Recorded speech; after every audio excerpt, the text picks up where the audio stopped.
व अभयता, है ना, ये बेसिकली वैचारिक स्वर्गीयता है।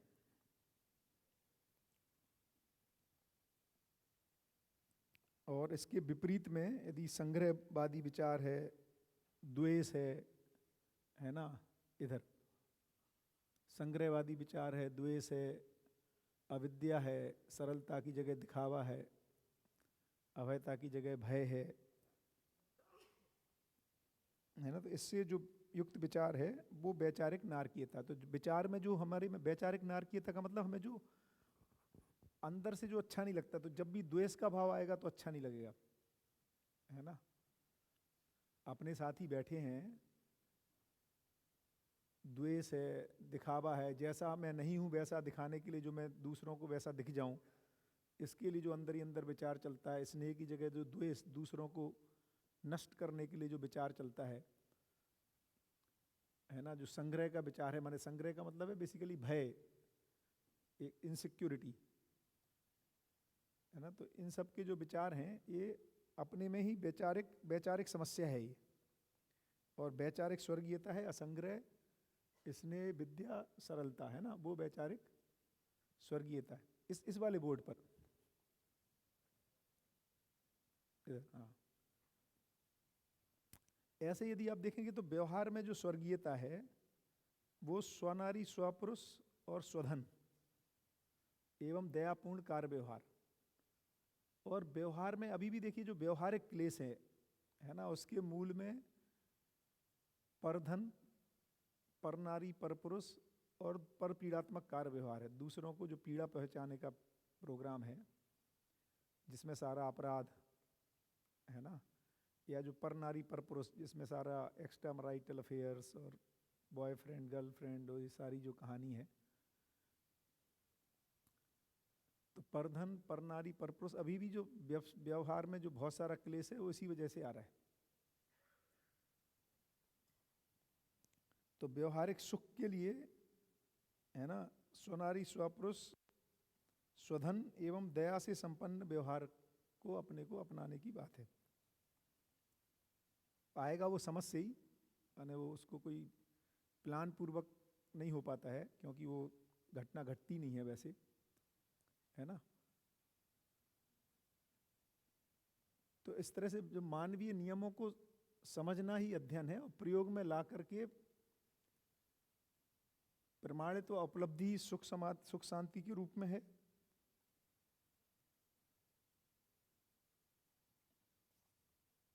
जो 116 नंबर के पेज पे है ना, मानव संबंधों एवं संपर्कों, वस्तु एवं विषय, रूप एवं आशय के पोषक एवं शोषक भेद से ही मानव ने नियम का पालन किया है।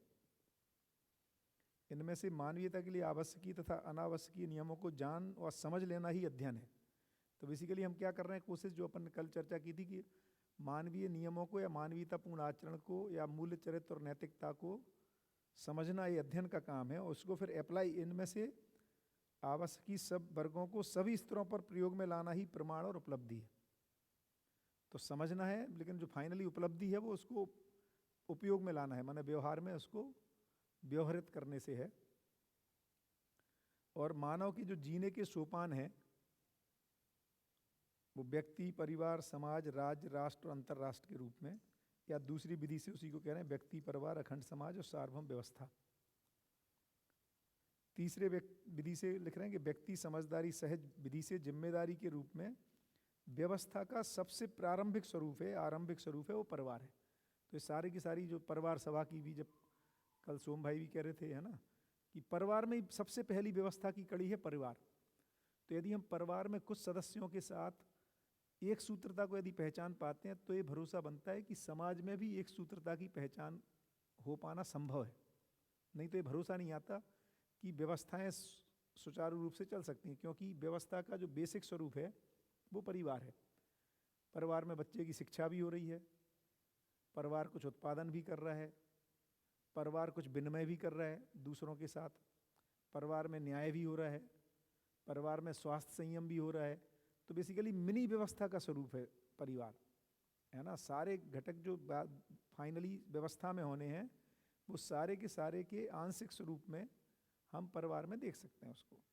उत्पादन को लेके, विनिमय को लेके, स्वास्थ्य संयम को लेके, शिक्षा को लेके, है ना। तो सारे के सारे आयाम न्याय को लेके, जो पांचों आयाम है व्यवस्था के, वो आंशिक रूप में परिवार में रहते ही हैं। इसीलिए कह रहे हैं कि परिवार व्यवस्था की सबसे छोटी से छोटी इकाई है। तो जीने के जो सोपान हैं, यदि हम परिवार में सफल हो जाते हैं तो हमारा भरोसा बनता है कि हम समाज में भी सफल हो सकते हैं। क्योंकि परिवार में बैठ के जब हम योजना बनाएंगे कि हमारे अपना जो हम उत्पादन करते हैं उसको कैसे, अपने श्रम का क्या आकलन लिया जाए, और परिवार में उत्तर निकलता है कि नहीं भैया मैक्सिमम टू मैक्सिमम ले लेना चाहिए, जितना अधिक से अधिक जो डिमांड सप्लाई जितना मैक्सिमम में बिक सकता है। तो फिर यहाँ से यदि वो लाभ की प्रवृत्ति मुक्त नहीं हो रही है और हम सोचें समाज में मुक्त हो जाएगी, ये संभव नहीं है।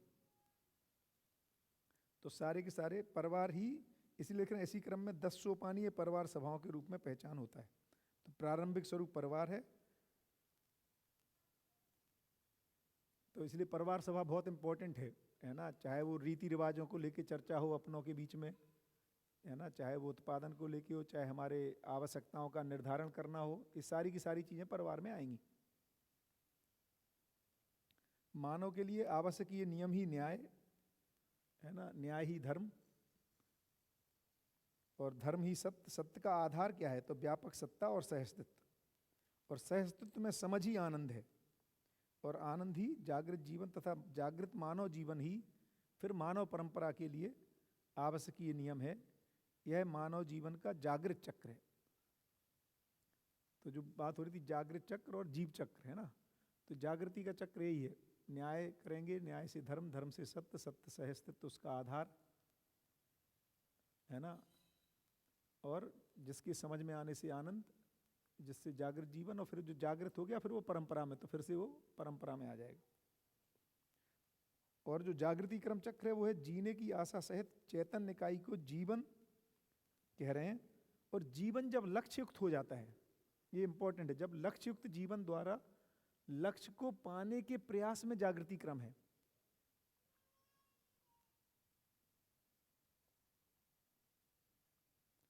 तो जो व्यक्ति जब लक्ष्य से भी अभी हम लोग निर्धारित नहीं है तो हम जागृति क्रम में नहीं है।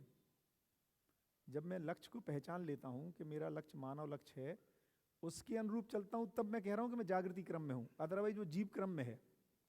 जब सिर्फ आसक्तियों में काम हो रहा है तब जागृति क्रम भी शुरू नहीं हुआ है। नीचे लिख रहे हैं कि मानव के लिए अमानवीय नियम ही अन्याय,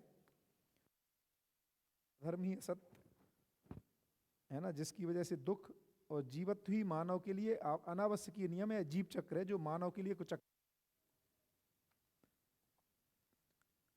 तो अध्ययनरत होने पर, लक्ष्य से युक्त हो जाने पर, ये जो प्रयास पूर्वक जीना है, लक्ष्य को पाने के प्रयास में जो निरंतरता है, इसको कह रहे हैं जागृति क्रम।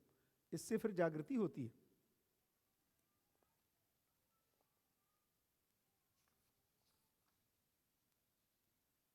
सुख, संतोष, शांति एवं आनंद, या सुख की 4 अवस्थाएं हैं जो अपन बार बार बात करते ही हैं। मानवीयतापूर्ण रूपी आचरण रूपी विधि की न्याय, समत्ववादी अथवा श्रेयवादी स्वभाव की धर्म। न्याय धर्म सत्य को कई अलग अलग ढंग से लिखा है ना, सामाजिक स्तर पर, अंतर्राष्ट्रीय स्तर पर, ब्रह्मांड के स्तर पर, और लोकेशानुभव के अवसर आत्मा को, जो 117 पे लास्ट बुलेट है, लोकेशानुभव माने जो बेसिकली व्यापक का अनुभव है, लोकेश जिसको कहा है, उसका अनुभव का अवसर किसको है? आत्मा को है। और लोक दर्शन, लोक दर्शन माने इकाइयों को, व्यवस्था को देख पाना सभी इकाइयों में, इसका अवसर बुद्धि व चित्त को है। जो अवधारणा है, व्यवस्था की अवधारणा बन रही है, हर इकाई का रूप, गुण, स्वभाव, धर्म जो पता चल रहा है। और न्यायोचित व्यवहार का अवसर वृत्ति व मन को है। न्याय की जो स्पष्टता होनी है वो वृत्ति में। और फिर 118 में संशय व विपर्य से मुक्त जो बौद्धिक स्थिति है उसकी पूर्ण समाधान, और इच्छा पूर्वक किए गए अंतरंग व बहिरंग विहार की आचरण तथा सार्वभौमिक सिद्धांत की ही नियम संज्ञा है। अनिश्चयता की संशय एवं यथार्थता की विपर्य संज्ञा है। बताइए, तो इसमें 115, हाँ हाँ,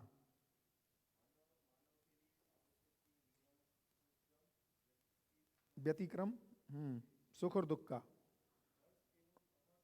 हर्ष और अमर्ष भी सुख दुख जैसे ही है मुझे लगता है, ऐसा लगभग लगभग। तो जो आवश्यकीय नियम को फॉलो करते हैं तो सुख, और व्यतिक्रम माने जो से नियम है उसके विपरीत, व्यतिक्रम माने उसके विपरीत चलते हैं तो दुख का।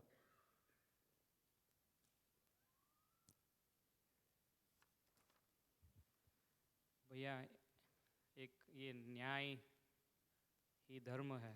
हाँ। और हमने पहले ये भी सूचना है कि धर्म जो है वो व्यवस्था को समझना है और समाधान ही धर्म है। लेकिन ये सब धर्म का फैलाव समझ में नहीं आ रहा है। मीन्स व्यवस्था मीन्स हम जो मैं समझा हूँ वो कि हमको अस्तित्व में जो व्यवस्था है, फिर समाज में जो व्यवस्था है, बिल्कुल ठीक है, व्यक्ति की जो व्यवस्था है उसको समझना है। हाँ। और क्या क्या व्यवस्था में आता है, मीन्स व्यवस्था का फैलाव और उसका स्वरूप क्या है, थोड़ा अखंड और अखंड बताएंगे? अखंड समाज, सार्वभौम व्यवस्था, वो तो है, उसी को लेकिन समझना। उसका डिटेलिंग क्या है? डिटेलिंग को यदि देखेंगे तो फिर मानव और मानव का इस धरती पर जीने का स्वरूप क्या है, परस्परता में, परिवार के रूप में, समाज के रूप में, राष्ट्र के रूप में, अंतर्राष्ट्र के रूप में, और प्रकृति के साथ, इसको समझना ही बेसिकली धर्म को समझना है। तो ये तो सह-अस्तित्व को समझना भी हो गया ना। सहअस्तित्व को समझने में हो गया वो व्यापक इकाई के बीच में जो मूल सहअस्तित्व है। दो दो दो एक तो है अपन अभी जो बात कर रहे हैं वो इकाइयों की परस्परता में कर रहे हैं। ये जो व्यवस्था है, तो एक तो मूल सहअस्तित्व है, वो तो है व्यापक और इकाई का, है ना, स्थिति सत्य जिसको कह रहे हैं। इसमें होने की वजह से जो इकाइयों में सहअस्तित्व है, इकाइयों की परस्परता में,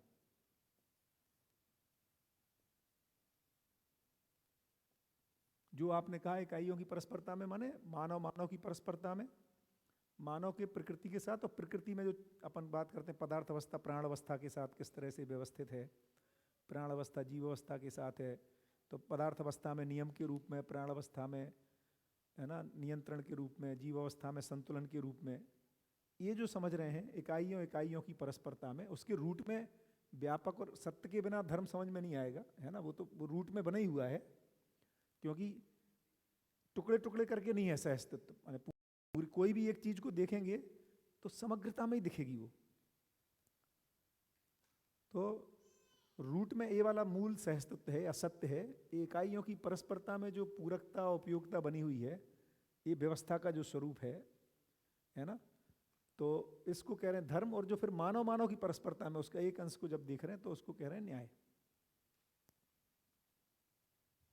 ये प्रश्न इसके लिए आया था, कल आपने बताया था कि ये न्याय, सुरक्षा, हाँ, फिर उत्पादन, विनिमय, पांच पांचों योजना है। हाँ हाँ, वो भी व्यवस्था का ही एक भाग है, उसको वो समझना मानवीय भी। व्यवस्था का, वो मानवीय वो व्यवस्था। मानवीय, जो इसमें जो मानव में जो व्यवस्था की बात होगी, एक तो प्रकृति में व्यवस्था है, पदार्थ अवस्था प्राण, चारों अवस्था। हाँ, एक तो वो है। हाँ। तो जो चौथी अवस्था है ज्ञान अवस्था, इसका जो परस्परता में स्वरूप है, जिसमें शिक्षा, संस्कार, स्वास्थ्य, संयम, उत्पादन, कार्य, विनिमय और न्याय, सुरक्षा, इनका जो स्वरूप है, जो पूरे, जैसे अभी आप कल्पना करो कि ये जागृत परंपरा हो जाएगी, उसमें साइकिल कैसे बनेगी, कहाँ पे बनेगी, कार कहाँ बनेगी, ये तो नहीं हो सकता हर गांव में एक एक कार बन रही है।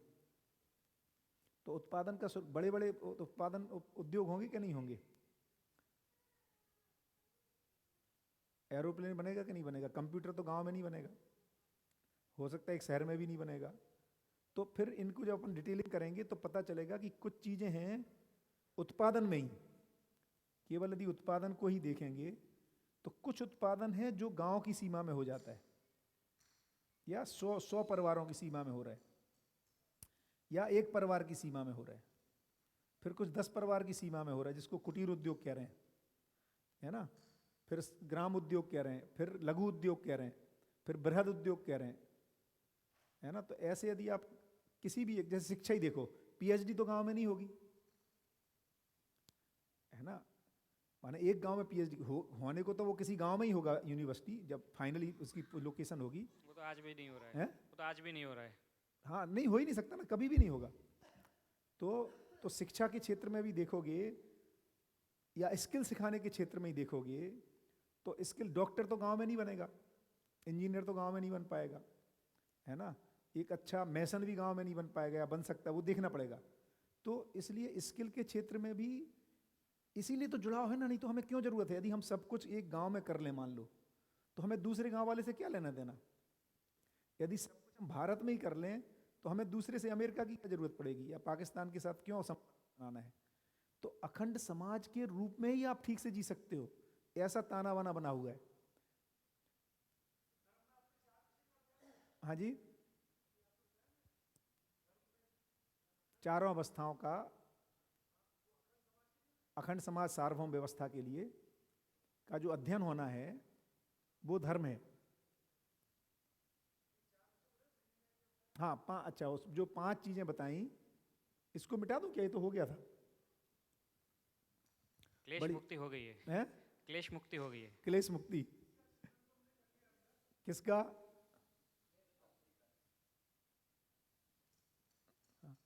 तो देखो 5 चीजें कर रहे हैं, अभी अपन देखेंगे ना मोटे मोटी रूप में। देखो तो हम, एक बच्चा जैसे जन्म ले रहा है, एक परिवार अपने परिवार की आवश्यकताओं को देखें तो क्या आवश्यकताएं हैं। यदि अपने परिवार की आवश्यकताओं को देखें तो हमें एक तो ये दिखाई देता है, हाँ, ये उत्पादन के रूप में एक कुछ तो ये सारी की सारी उत्पादन से आएंगी। तो एक तो हो गया कि हमें उत्पादन कार्य की जरूरत है परिवार में, है ना। अब आपने कुछ उत्पादन कर लिया तो आप दाल भी बनाओगे, चावल भी बनाओगे, मसाले भी बनाओगे, नहीं बना पाओगे। आप हो सकता है दाल बना लो या गेहूं बना लो। तो जब आपने उत्पादन कर लिया तो आपको विनिमय करना पड़ेगा। 2 काम हो गए। अब और क्या होगा, तीसरा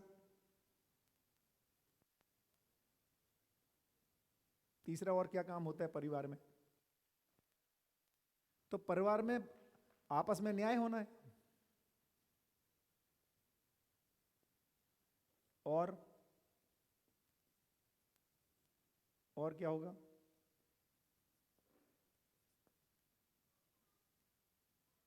और क्या काम होगा, शिक्षा, है ना। तो शिक्षा होनी है।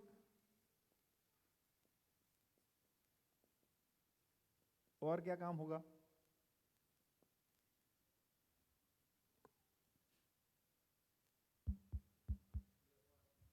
व्यवहार में तो न्याय आ गया, न्याय आ गया। शिक्षा से आचरण, संस्कार से आचरण निश्चित हो गया। और रह गया स्वास्थ्य।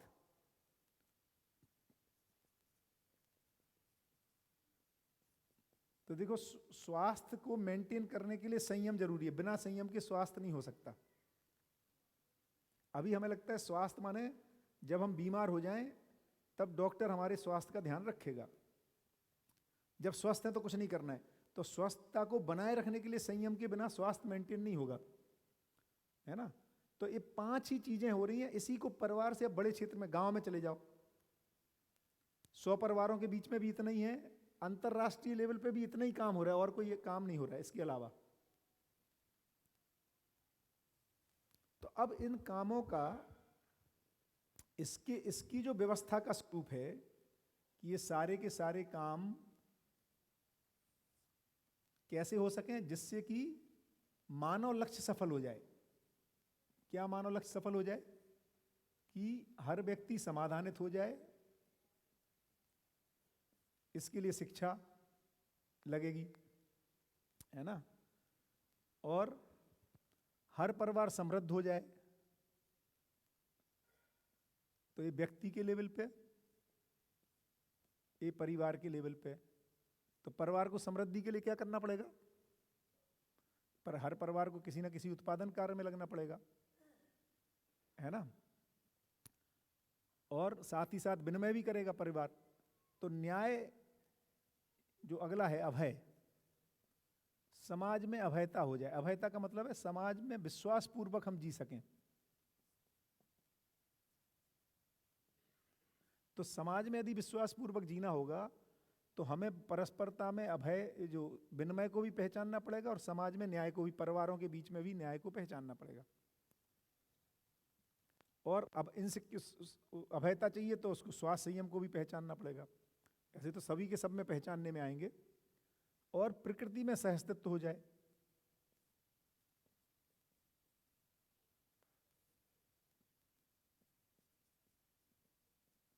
तो सहअस्तित्व प्रमाणित हो जाए, तो फिर उत्पादन के नियम क्या हो ये यहां से पकड़ में आएगा। उत्पादन तो करना है समृद्धि के लिए, लेकिन इस ढंग से उत्पादन करना पड़ेगा कि प्रकृति सुरक्षित भी बनी रहे और हम अपनी आवश्यकताओं की पूर्ति भी कर लें। तो इस तरह से आप देखेंगे कि इस मानव लक्ष्य को सफल होने के लिए, मानव लक्ष्य को सफल होने के लिए जो हमारा हम सब चाहते हैं, ये व्यवस्था के आयाम है। फिर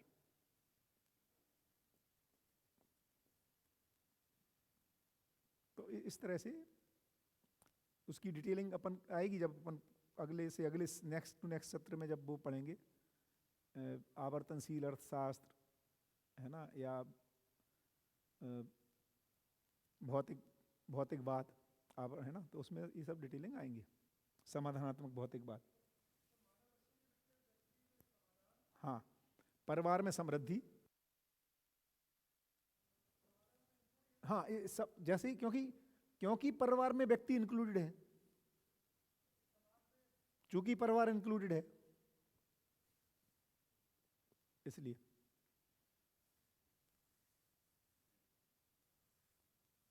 उसी क्रम में हो रहा काम होगा, मतलब पहले व्यक्ति में समाधान ही आएगा, उसके बाद समाधानित व्यक्ति जिएंगे तो वो आवश्यकताओं का निर्धारण कर पाएंगे, है ना, और वहां से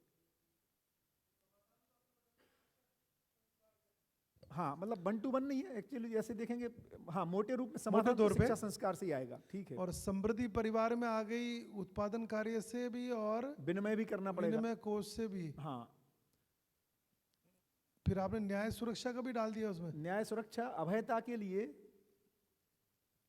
परस्परता में विश्वास कैसे होगा। जैसे आप किसी डॉक्टर के पास जाते हैं, अभी अपन बात कर रहे थे, दवाई खरीदने जाते हैं, है ना, हम घी खरीदने जाते हैं और या दूध खरीदने जा रहे हैं, तो यदि उसमें वो परस्परता में न्याय नहीं होगा और दूध में आपको, है ना, जो भी है मेलामाइन मिला के देता है, पानी मिला के देता है, या कुछ और मिला के देता है, घी में कुछ मिलाता है, मावा में कुछ मिलाता है, दवाई में कुछ मिलाता है, तो विश्वास कैसे आएगा परस्परता में।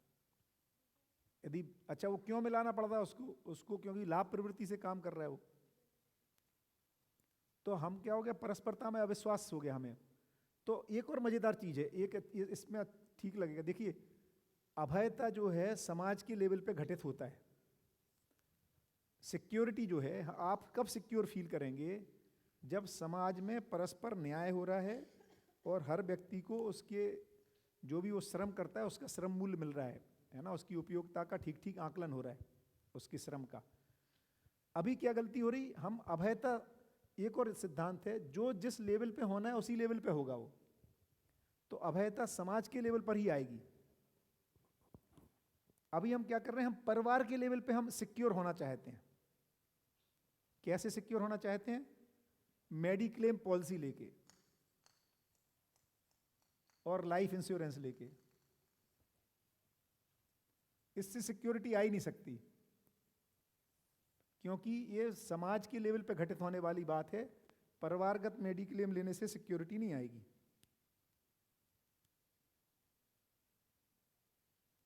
कितनी आप लाइफ इंश्योरेंस ले लो, है ना, सिक्योरिटी तो तभी आती है जब समाजगत, है ना, व्यवस्थाएं होती हैं तब। तो अभयता समाज के लेवल पे होने वाली घटना है। एक बार उसको दिखाओ ना यार भैया, अच्छा, व्हाइट बोर्ड को। सॉरी, इसको दिखाओ भाई। हाँ, थोड़ा इसको, हाँ हाँ हाँ, माइक दीजिए, माइक।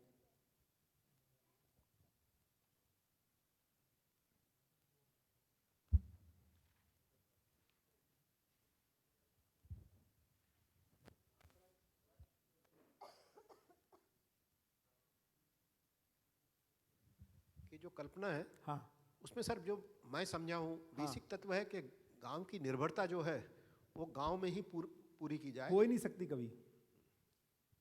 70% हो सकती है, 80% हो सकती है, पूरी तो संभव ही नहीं है। गांव में साइकिल चाहिए कि नहीं, स्कूटर लगेगा कि नहीं, जो आप जो व्हील बनाओगे उसमें लोहा लगेगा कि नहीं, इवन बैलगाड़ी बनाओगे आप सूटकेस यूज करोगे कि नहीं, आप वो लोहे का संदूक यूज करोगे कि नहीं, तो लोहा कौन सा गांव में पैदा हो जाएगा। अब सर मैं सर इसमें थोड़ा सा जो मैं समझ रहा हूँ हाँ कि पहले हमारे गांव जो है, जो मान्यता मेरी मान्यता के हिसाब से है कि ग्राम स्वराज की बात जब गांधी जी ने की, हाँ उस समय सर हम ये समझते थे कि गांव की समृद्धि गांव में रहती थी, क्योंकि वहाँ पर गांव का लोहार था, गांव का जो बढ़ई था, गांव का ही पंसारी था, गांव का जो उत्पादन था वो सबसे पहले गांव के काम में आता था, और गांव से जो बढ़ता था उनसे बढ़ता था वो विनिमय के लिए बाहर जाता था। ये ठीक है, वही मैं कह रहा हूँ। तो 70% 80% चीज, क्योंकि गांव से बाहर जाने का मतलब ये कि कहीं दूसरे गांव से अंदर भी आएगा। यदि इस गांव से बाहर जा रहा है तो किसी गांव में ही जा रहा है ना, तो दूसरे गांव में अंदर हुआ कि नहीं हुआ। तो हर गांव ही समृद्ध, तो इसमें एंट्री काहे के लिए होगी, और फिर इधर से इधर क्यों आएगा। तो इंटरकनेक्टेडनेस है, ये भी अपन को पहचानना पड़ेगा कि पूरी धरती ही इंटरकनेक्टेड है। तो हम अपने आप में कुकून नहीं बना सकते कि चाहे वो कितना ही बड़ा कर लें, आप भारत को भी अलग कर लें तो भारत को भी आप कुकून के रूप में नहीं बना सकते, है ना।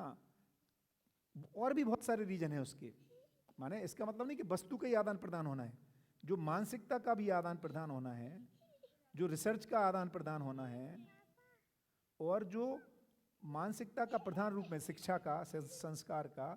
क्योंकि यदि आपकी धरती पर कोई भी एक राज्य छोटा सा इस अभी वो समृद्ध नहीं हुआ है तो आपके लिए समस्या ही है वो। किसी भी लोगों, अभी जैसे आतंकवाद क्या समस्या है, यदि किसी जगह के 1000 लोग भी नोटोरियस हैं वो पूरे को खतरा बन जाते हैं। तो इसलिए अपन को पता लगेगा कि, इसीलिए कह रहे सर्व मानव की बात होगी, इसीलिए कह रहे थे देखो स्वामन, और जो सर्व मन सर्व संप्रदाय सर्व भाषा सर्व देश, इसकी जब तक बात नहीं करेंगे तब तक हम अखंड समाज सार्वभौम व्यवस्था के लिए नहीं सोच सकते, क्योंकि इसमें सब समाये हुए रहते हैं।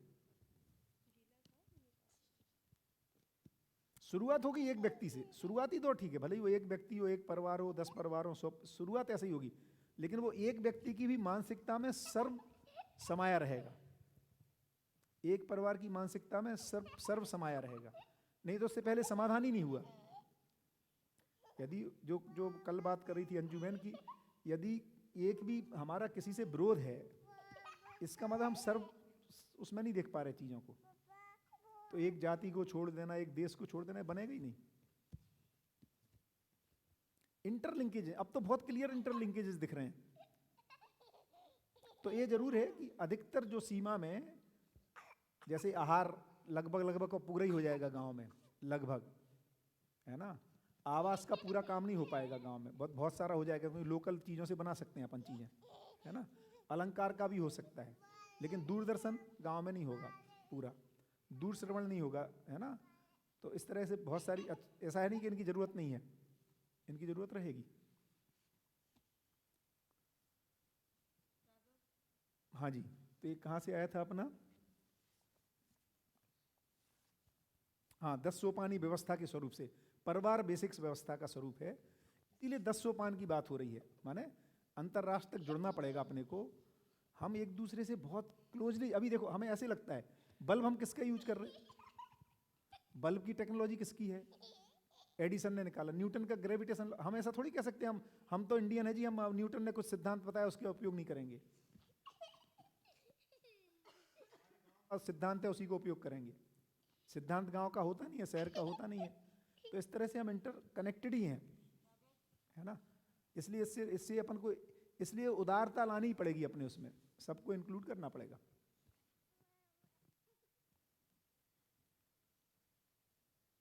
बढ़िया, ये तो हो गया। तो 12 और 13 चैप्टर कर लेते हैं 134 तक, एक साथ ही कर लें, 119 से 134, है ना। और कल इसका वो कर लेंगे, सुबह। तो 13 चैप्टर तो अध्ययन शुरू कर सकते हैं 119 से 134।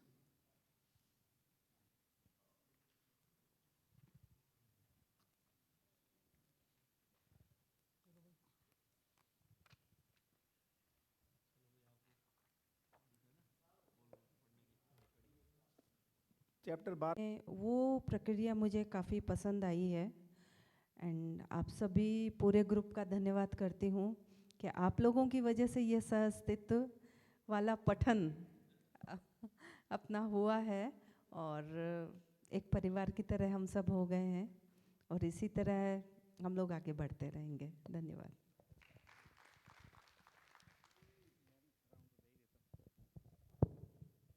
मुझे भी सुबह निकलना है, तो पहला तो सभी का धन्यवाद।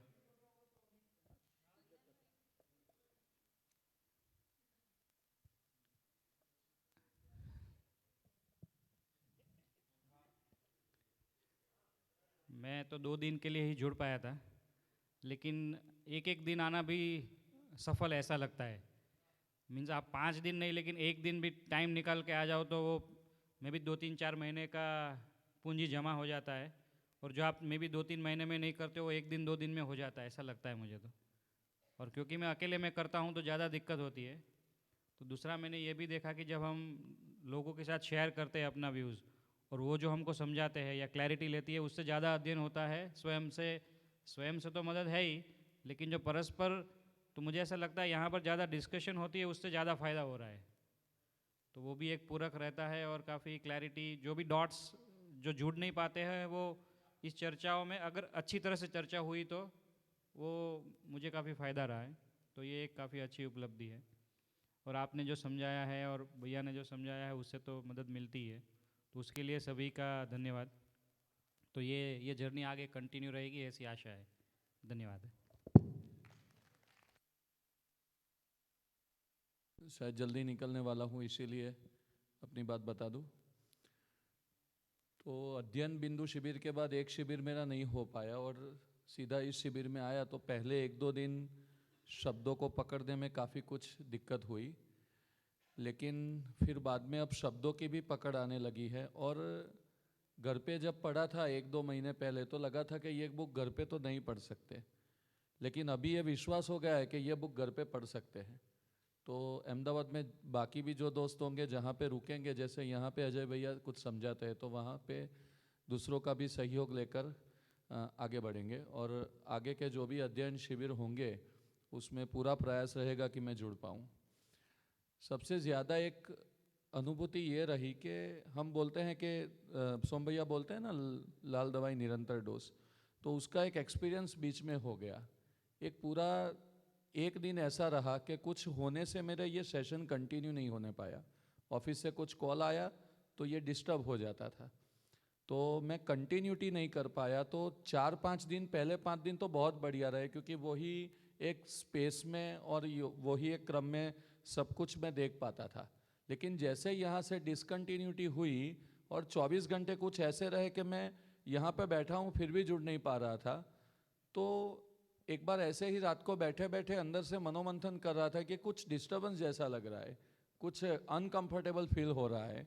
तो देखा कि जब भी ये पढ़ते ही रहते हैं और उसका जो एक प्रभाव बना रहता है, तो काफ़ी कुछ शांति अपनी तरह बनी ही रहती है। तो इससे एक ये प्रेरणा मिली कि यहाँ पे भी जाके अध्ययन को कंटिन्यू कर पाए, और काफ़ी सभी लोगों का काफ़ी सहयोग मिला और बहुत मज़ा। आज दोपहर को तो कुछ अच्छी बात हो गई, कृष्णा और दीदी और बाकी 2-3 लोग भी हमारे साथ जुड़ गए, तो उनको कुछ भरूच कुछ शॉपिंग करने जाना था, और ऐसे ही वो लोग बात कर रहे थे और मैं बैठा सामने सुन रहा था वैसे ही। तो मैंने बोला कि मुझे लगा कि ये लोग पब्लिक ट्रांसपोर्ट से जाएंगे और फिर वो जल्दी विकल्प भी नहीं मिलेगा, आने जाने में दिक्कत होगी, और मैं 2 घंटे ऐसे ही लंच का ब्रेक था, तो मैंने बोला कि चलो आपको ले चलूँ। तो बाकी और 2 सहयोगी जुड़ गए, तो सभी मित्रों के साथ में एक यात्रा में सहयोगी बनने का भी आज मौका मिला। तो मैंने गाड़ी में ही बताया कि जीवन विद्या पढ़ तो रहे हैं, लेकिन एक कुछ व्यवहार में भी लाने का कुछ एक अलग ही मज़ा रहता है। तो ऐसी सभी को ऐसी शुभकामनाएं कि जो कुछ हम यहाँ से लेके जा रहे हैं वो व्यवहारिक जीवन में भी हमारा ध्यान बना रहे। धन्यवाद।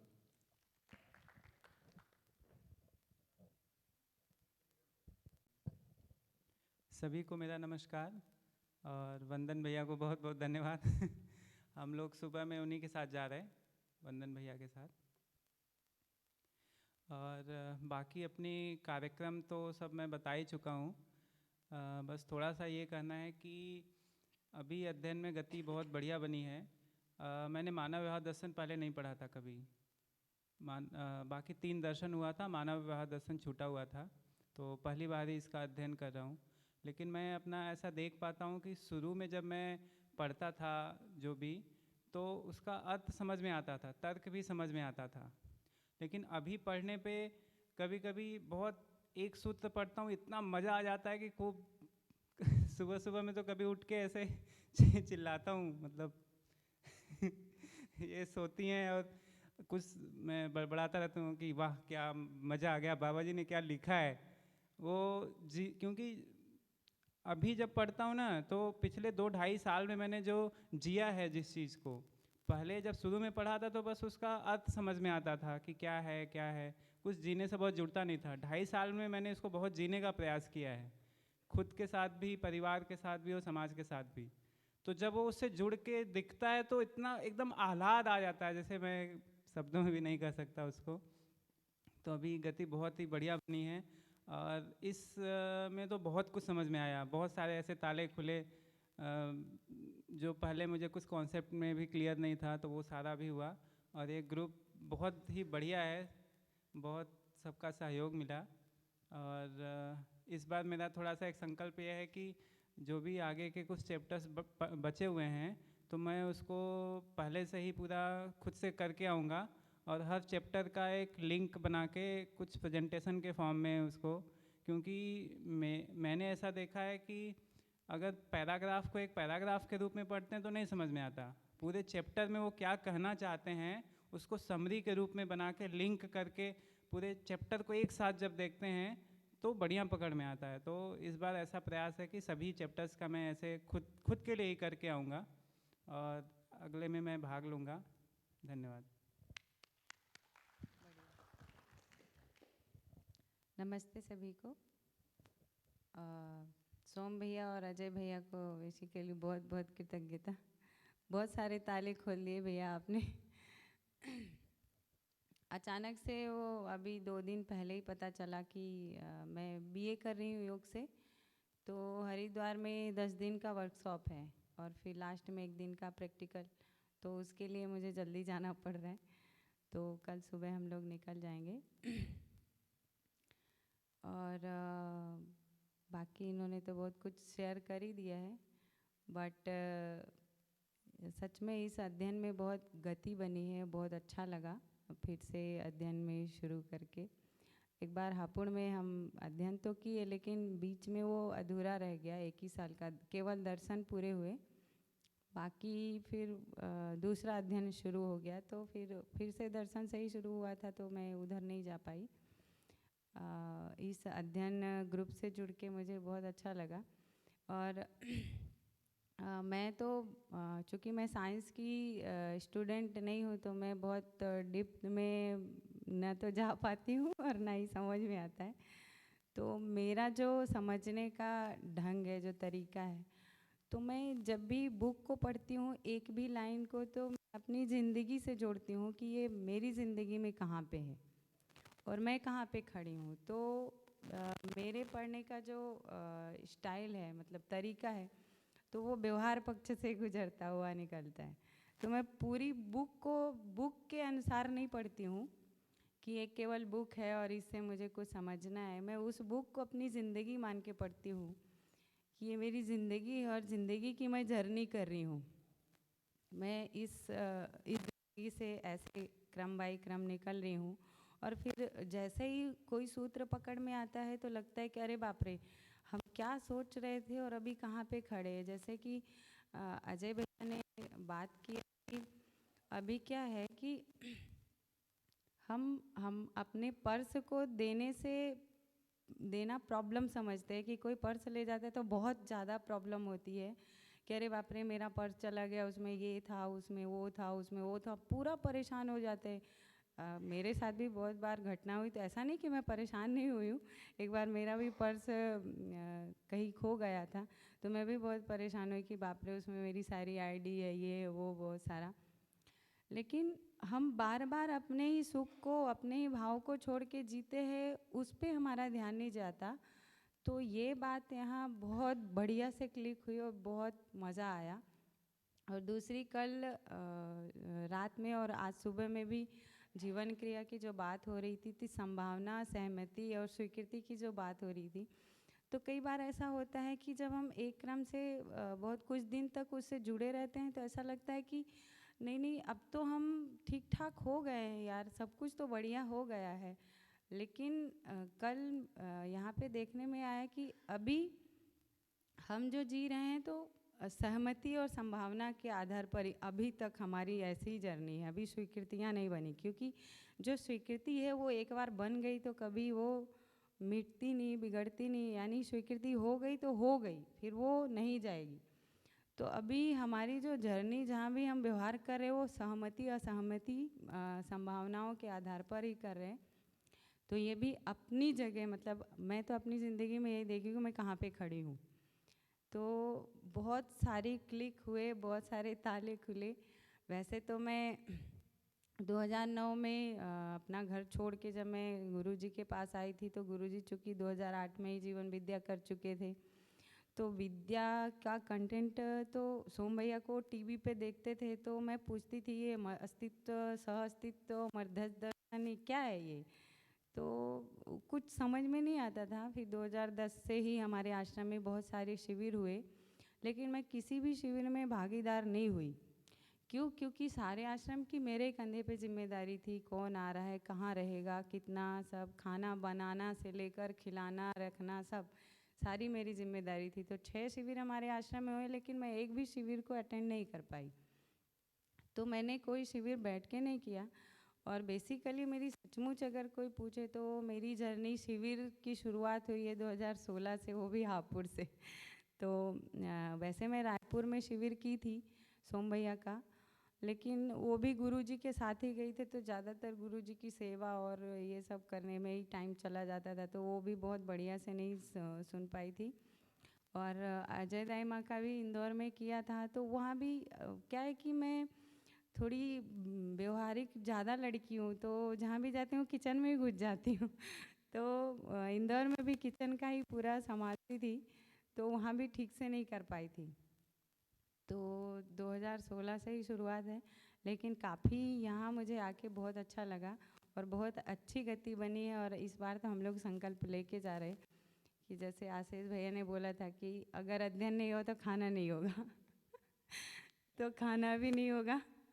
और अध्ययन तो पर डे करना ही है, वीडियो ऑडियो सुनना ही है। और यहाँ से जाने के बाद एक बोर्ड लगाने वाले हैं और उसमें रोज़ प्रैक्टिस भी करेंगे, और अगली बार आएंगे तो पूरी बुक पढ़ के आएंगे ताकि अच्छी गति बने। धन्यवाद। मैं तो हमेशा परेशान रहता हूँ कि शरीर की उम्र बहुत हो गई, तो इसलिए अब तो मौका छोड़ना ही नहीं है। लेकिन क्या कि वो अकेला भाइयों, मेरे बहन की कल 25th मैरिज एनिवर्सरी है, तो मैं बोला नहीं अध्ययन कर लेते हैं, वो तो खास बात नहीं, घर की बात है। लेकिन वो इतना दबाव आ रहा है वहाँ से, तो फिर मुझे लगा भी कि मैं कैलकुलेशन करी, वो चयन तुलन विश्लेषण सब कर डाला मैंने कि वापस 16 से शिविर में जाना है मेरे को, वहाँ हापुड़ श्रवण शुक्ला जी का है परिचय शिविर। तो मैंने कहा अभी चला जाऊंगा तो वो उतने नाराज नहीं रहेंगे ना, तो वापस जाने देंगे मुझे और उसमें पत्नी को भी लेके जाना है मुझे। तो इस कारण से फिर अचानक अभी थोड़ी देर पहले ही तय किया मैंने कि चलो चले जाते हैं। एक तो ये था, दूसरा ये था कि शुरू में तो आदरणीय नागराज जी की जो किताब है ये इतनी बेरहम है इतने मुश्किल शब्दों का उपयोग किया है कि मुझे लगता है किसी को अगर नींद नहीं आती हो ना, ये बीमारी हो, उसको बोलो यार देख तो नींद तो आनी रही है, पढ़ डाल इसको, उसको पक्का ही आ जाएगी और मैं कह भी रहा तो आदित्य को उनको अगर आदरणीय नागराज जी जिंदा होते तो मैं तो पैर पकड़ लेता उनके कि आपकी किताब से तो जागृति नहीं आएगी इस जीवन में, आप तो ऐसा करो कि आशीर्वाद दे दो, शायद उससे आ जावे। मतलब जितने हिंदी में शब्द हो सकते हैं, मैंने तो सुने नहीं इतने शब्द, पर इतने शब्दों का उपयोग किया, शायद कुछ शब्द बचा ही नहीं होगा। और पर चूंकि परिचय शिविर कर लिए ना 4-5, तो ये समझ में आ गया मुझे कि जीवन का परिचय बहुत बेहतरीन तरीके से डॉक्टर यशपाल सत्य ने और बाद में सोम भाई ने, जिनके शिविर ज़्यादा की मैंने, पूरा एक तरह से ब्रीफ तो उसमें आ गया है, मैक्रो डिटेल तो आ गया है। अब माइक्रो डिटेल एक एक शब्द की चीर फाड़ करके नागराज जी ने उसके अंदर घुस के शब्द के तो जिससे इतने एंगल से लिख डाला, न्याय धर्म सत्य है कि दुनिया का कोई भी व्यक्ति अगर पढ़ेगा तो उसको प्रिय लाभ तो छोड़ना पड़ेगा, मतलब वो बच नहीं सकता हो। तो ये आखिरी में धीमे धीमे किताब बेहतर हो रही है और थोड़ा मगज में बैठ सकती है ऐसा लग रहा है। तो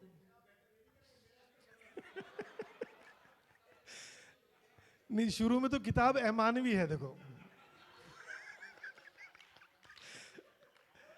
और तो मैंने तो ऐसे ही समझा इसको, अमानवीयता क्या होती है ये किताब के शुरू के चैप्टर। आगे अब ये मानवीयता हो रही, हो सकता है कि अगले चैप्टर्स में अति मानवीय भी हो जावे। हाँ, पर ये कि परिचय शिविर ज्यादा करने का भी फायदा देखा मैंने कि उसके बाद थोड़ा सा अगर मन लगाएंगे तो ये जल्दी समझ सकते हैं। वरना कम परिचय शिविर वाले के लिए तो एक शिविर करने वाले के तो मुश्किल है, वैसे एक शिविर वाले के लिए तो मुश्किल है ना। हाँ, सही कह रहे हो आप। तो मुझे कोई कह रहा था यार कि परिचय शिविर कितने करोगे, मैंने कहा यार ये तो जिंदगी के बारे में इतना आनंद आ रहा है तो मुझे तो लगता है कि बैठे रहें सुनते रहें, तो इसलिए परिचय शिविर करने का फायदा है। मैं तो सबसे अनुरोध करूँगा जिसने कम किए ना, और जिनको लग रहा था अभी कोई कह भी रहा था अपने उसमें फीडबैक में कि घर वाली को कम समझ में आ रहा है या महिलाएं थोड़ा परिवार मूलक समाजोन्मुखी होती है ना, तो महिलाओं को परिचय ज़्यादा कराना चाहिए। इसलिए मैं पत्नी को यहाँ नहीं लाया क्योंकि यहाँ तो सब अध्ययन वाले हो रहे हैं। वहाँ हापुड़ में हर शिविर में ले जा रहा हूँ मैं उसको, 4 शिविर उसको भी करा दिए हैं, अभी 2-4 शिविर की और ज़रूरत है। 4 करा दिए ना, 8 में से 4 मेरे भी परिचय है ना, तो 4 में उसको ले गया था मैं। हाँ 3 सॉरी मैंने 5 किए, एक यहाँ पे भी हुआ था ना जिसमें आप लोग नहीं, आप तो मई वाले हैं, एक बाद में और हुआ था आप थे। हाँ हाँ, आत्मीय वाला। पर ये कि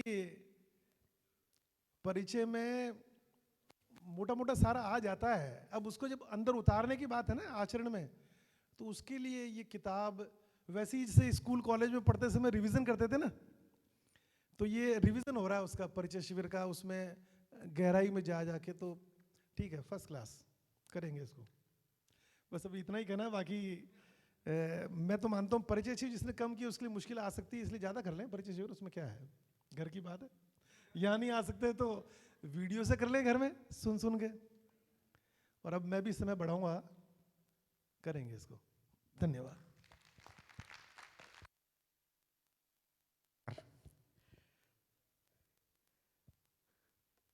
उनतीस साल के बाद इतनी पढ़ाई वापस शुरू हो गई।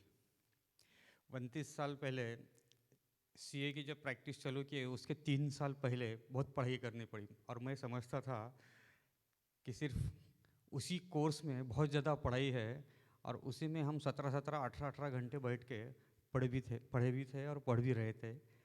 ग्रुप में भी पढ़ रहे थे, अकेले में भी पढ़ रहे थे, समझने की कोशिश भी कर रहे थे, समझ भी रहे थे, एक छोटा सा फ़र्क के साथ। उसमें फिर पढ़ाई करने के बाद लिखना भी पड़ता था क्योंकि एग्ज़ाम देनी पड़ती थी। यहाँ पे एग्ज़ाम नहीं है, लेकिन फिर मैं सोचता था कि यहाँ पे एग्ज़ाम भी होनी चाहिए, क्योंकि जब तक एग्ज़ाम का थोड़ा सा टेंशन नहीं रहता है ना, तब तक आदमी थोड़ा सा कैजुअल वे में पढ़ता है।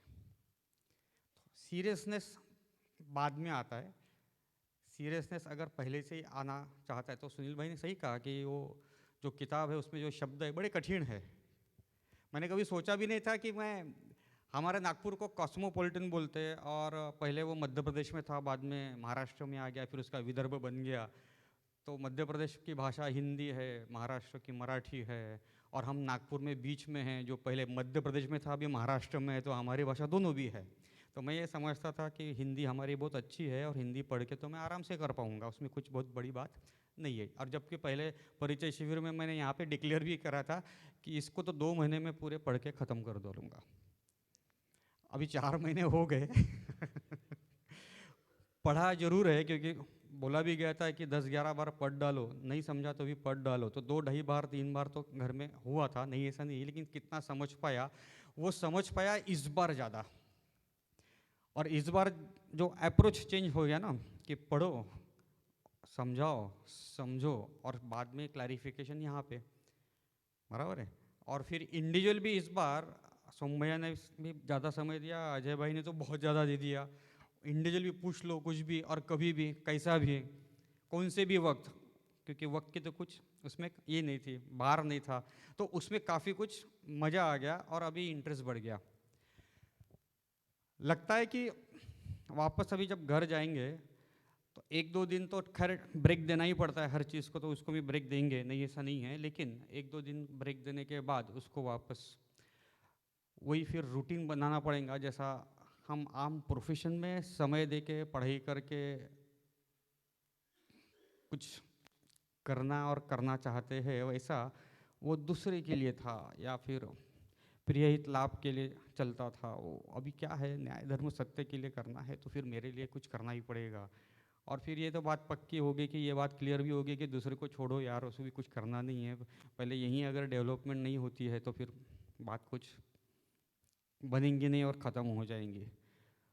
तो अजय भाई ऐसा है कि यही सोचा है कि नहीं, अभी अपने पे वक्त लगा दो, पूरा के पूरा जितना भी समय अवेलेबल है वो इधर उधर जाने से अच्छा है कि पूरा के पूरा अपने पास अपने ऊपर लगा दो। और बैठने की कैपेसिटी है, और ये प्रूव भी हो गई यहाँ पे। मेरे ख्याल से जो बैठता भी नहीं होगा ना पहले, वो यहाँ पे बैठना सीख गया है। इतना समय अपन देखो ना, कितना सवेरे 8:30-9 से लेके रात को 9:30 बजे तक करीब करीब 12 घंटे, उसमें 2-3 घंटा अपना प्लस माइनस भोजन और जाता है, लेकिन 9 घंटे एवरेज 10 घंटे हम तो बैठ ही रहे यहाँ पे। और मैंने ये भी देखा, बहुत अच्छी बात है ये, कि जिसको पढ़ाई में अध्ययन में ज़्यादा इंटरेस्ट भी आ रहा है ना, वो लंच के बाद सीधा आके अकेला ही पढ़ता रहता था। कुछ लोग सोते थे, कुछ लोग उधर जाते थे, लेकिन कुछ लोग पढ़ते भी तो थे। तो वो भी हमको उसमें से कुछ एक क्वालिटी जो मिल गई अध्ययन करने की। तो पूछा भी मैंने 1-2 जन से कि भाई ऐसा कैसा, तो बोले अरे यार नहीं यार समझ में नहीं आ रहा। तो बात बता बराबर है, हम भी वैसे ही करते थे कि नहीं समझ में नहीं आ रहा तो फिर पढ़ाई ज़्यादा करना उचित है। सबसे बड़ी बात, जब ये हम पढ़ते थे और उसमें जब वो सर्कुलर आता था, तो अभी तक साक्षात्कार सिर्फ शब्द मालूम था, लेकिन यहाँ पे साक्षात्कार हो रहा था।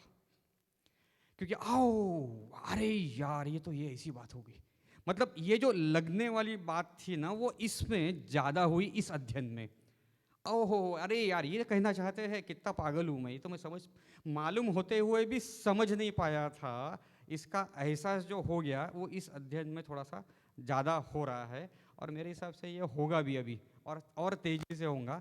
दूसरी बात, वो जो 4.5 क्रिया टेक्निकल पार्ट है, आपको मालूम है, मुझे भी मालूम है, नहीं ऐसा नहीं, लेकिन इसको 2 या अपन यहाँ पे 2-3 बार रिपीट भी करा। अजय भाई ने अलग अलग ढंग से इधर से उधर से घुमा के सब अपने को बताया, और फिर समझ में आ गया कि यस, चित्रण इज मेमोरी। हम अभी तक ब्रेन को मेमोरी समझते थे, बराबर है, तो चित्रण इज मेमोरी। और कौन से सर्कल से कहाँ अंदर जाना है, और बाहर गए तो कहाँ पे जाते, अंदर गया तो कहाँ जाते, ये बात बड़ी अच्छे से यहाँ पे पकड़ में आएगी। तो अपने आप का एनालिसिस उसमें से शुरू हो गया। मतलब ये तो मैं अभी यहाँ से सीख के जा रहा हूँ, अब उसको कितना प्रैक्टिस कर पाऊँगा ये तो, लेकिन हाँ संकल्पित हूँ कि पढ़ाई करूँगा, ये बात पक्की है। और सारे ग्रुप से अभी बहुत ज़्यादा पहचान तो नहीं हुई है, लेकिन हाँ 70% लोगों के साथ मेरा अभी इंटरेक्शन अच्छा हो गया है। 30% कुछ लोग बचे हैं, लेकिन हो जाएगा। मुझे ऐसा लगता है कि बहुत बड़ी बात नहीं है, वो तो हम मिलते रहेंगे, आते जाते रहेंगे। अब दिक्कत वाली बात एक छोटी सी थी, लेकिन उसके ऊपर फिर संकल्प काम में आ रहा है। वो जो 18 मार्च से लेके 25 मार्च तक है, मेरा जो बिज़नेस प्रोफेशन है, मार्च महीने में क्या होता है, यहाँ पे जितने बिजनेसमैन बैठे सबको सब मालूम है कि मार्च महीने में कितनी किसकी कैसी हालत होती है। लेकिन हाँ, जैसा ही ये कल डिक्लेयर हो जाए कि 18 तारीख से 25 तारीख के बीच में है, मेरा रात को पूरा प्लानिंग हो गया। आज सवेरे वो एग्जीक्यूशन भी हो गया है और मैं 18 तारीख को यहाँ पे आ रहा हूँ। हाँ, ये बात पक्की है। तो प्यारे मित्रों, बहुत बहुत धन्यवाद आपका, सभी जन ने बहुत सहकार किया। और एक चीज़ खास करके, अभी वो कहाँ गई अनु हाथ ऊपर को, हाँ वो पीछे बैठी है, ठीक है। अन्नू जी आपका भी धन्यवाद, क्योंकि ऐसा है कि उसने जो बताया, अभी हम ग्रुप में बैठे थे, अंतिम समय 5-7-10 मिनट वहाँ पे आई थी, उसने जो हमको समझाने का उसका जो तरीका था और उसने जो समझा भी दिया था, ये बहुत सुंदर तरीके से। और बात पकड़ में ये आ गई कि अरे तुम इधर उधर क्यों सोच रहे हो, दूसरे को सामने रख के क्यों पढ़ रहे, तुम अपने को रख के पढ़ लो। ये जो मेन चीज़ थी, अभी भी हम पढ़े वैसे ही रहते हैं, मतलब मैं कि किसी दूसरे को थोड़ा सा लगाओ, ये यही था थोड़ा सा। लेकिन जैसा उन्होंने बोला तो एक झटके में पूरी बात पकड़ में आ गई, नहीं ये अपने को रखना है बीच में, बाकी किसी दूसरे का लेना देना तो है ही नहीं अपने को। तो अन्नू जी आपको विशेष थैंक्स, क्योंकि आपसे कुछ मैं सीख के गया, आज जा रहा हूँ, ये बात पक्की है, ठीक है। तो फिर मित्रों सभी से धन्यवाद, सभी को धन्यवाद, आपका प्रेम यूं ही बना रहे, मैं आते रहूँगा, आपका सहकार लेते रहूँगा। बहुत बहुत धन्यवाद।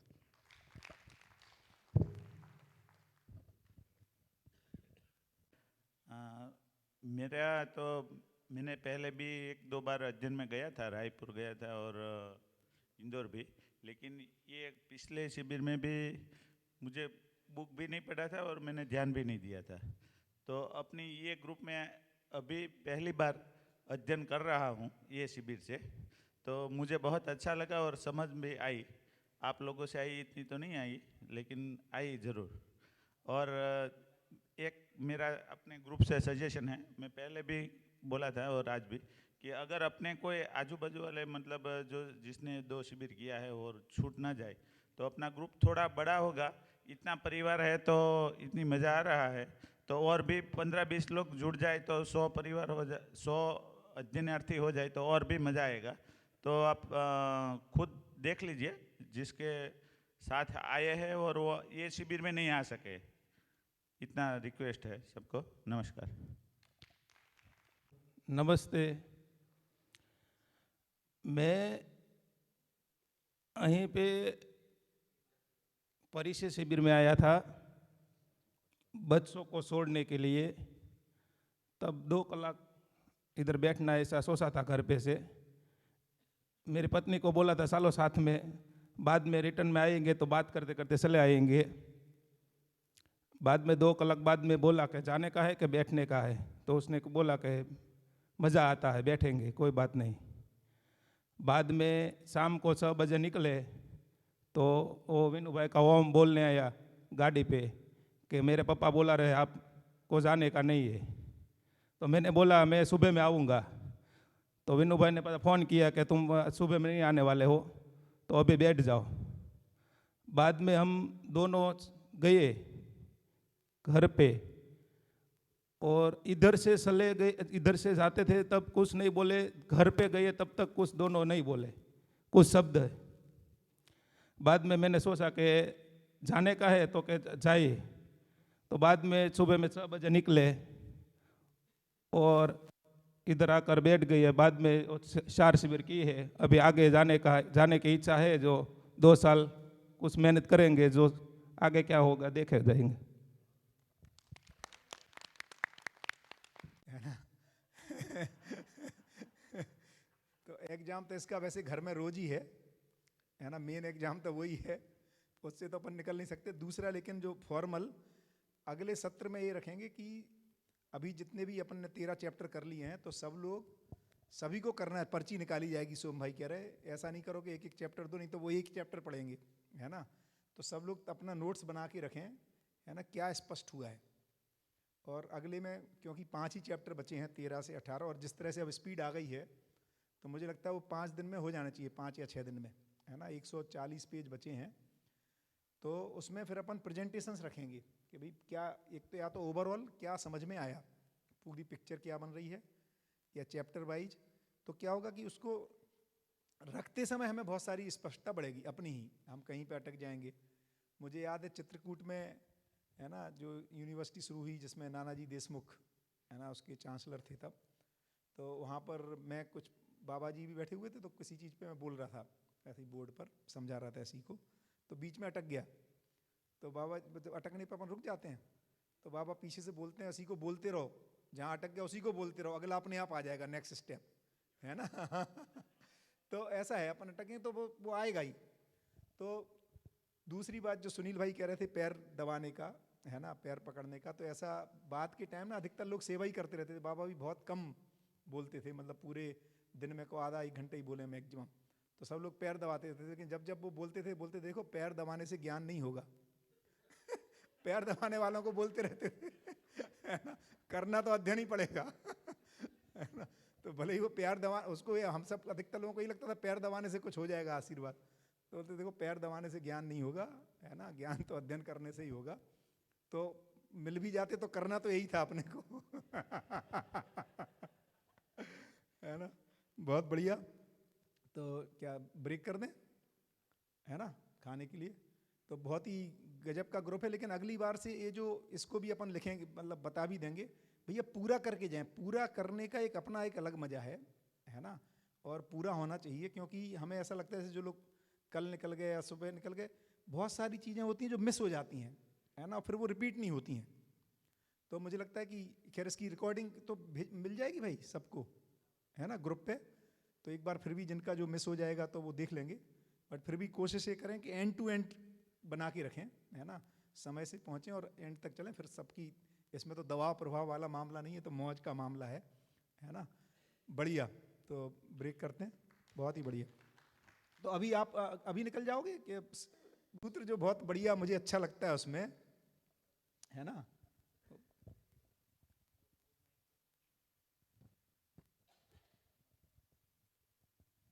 हाँ, ये पेज नंबर 124,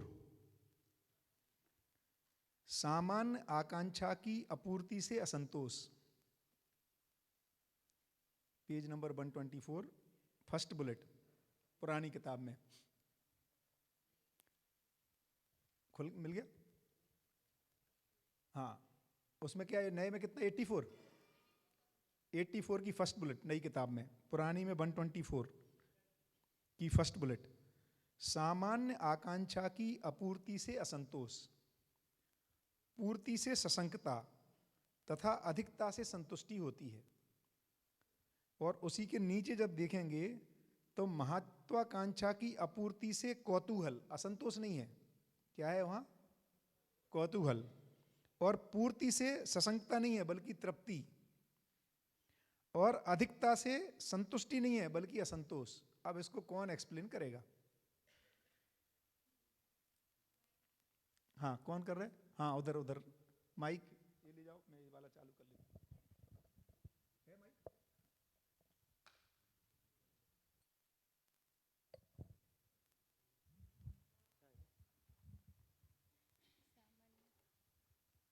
मतलब दूसरे वाली लाइन जो महत्वाकांक्षा वाली है उसी को ही एक्सप्लेन करना है ना? हाँ main? हाँ हाँ हाँ हाँ, मतलब सामान्य आकांक्षा की अपूर्ति से असंतोष, मतलब ये अपना आहार आवास अलंकार की बात है ना? बिल्कुल ठीक है। तो ये जो बेसिक नीड है उसमें अगर हम पूर्ति नहीं होती है तो उसमें असंतोष होता है। हाँ, उसकी पूर्ति से सशंकता, हाँ, ये कुछ इतना समझ में नहीं आ रहा है। होगा कि नहीं होगा? नहीं, पूर्ति तो हो रही है उसमें। अच्छा, हाँ, पूर्ति हो रही है, फिर भी सशंकता है, उससे संतोष नहीं हो रहा है। हाँ, और अधिकता से अधिकता से संतोष हो रहा है। हाँ, तो ऐसा क्यों? और दूसरे में तो एकदम ही अंतर है।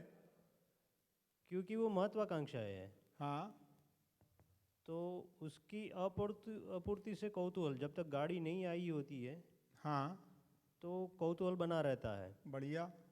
लेकिन उसकी पूर्ति मतलब जो हमारी महत्वाकांक्षा है वो पूरी होती है, हाँ, तो उसमें तृप्ति होती है। हम्म, लेकिन महत्वाकांक्षा अगर अधिक हो जाती है, हाँ, उसकी कोई लिमिट नहीं रहती है, तो फिर असंतोष बना रहता है।